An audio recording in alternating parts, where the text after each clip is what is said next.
தளபதி மழை பேர்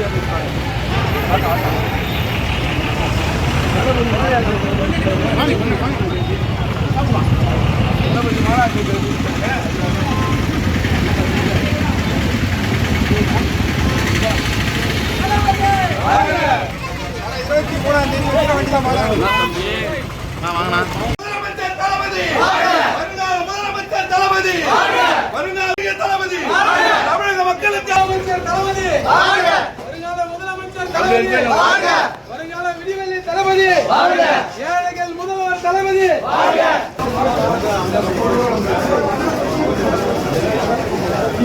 23ஆம் தேதி தளபதியுடைய மாநாடு இருக்கிறாங்க. அதுக்காக பொதுமக்கள் அனைவரும் கலந்து செய்திகளை உடனுக்குடன் தெரிந்து கொள்ள உடனே சப்ஸ்கிரைப் பண்ணுங்க.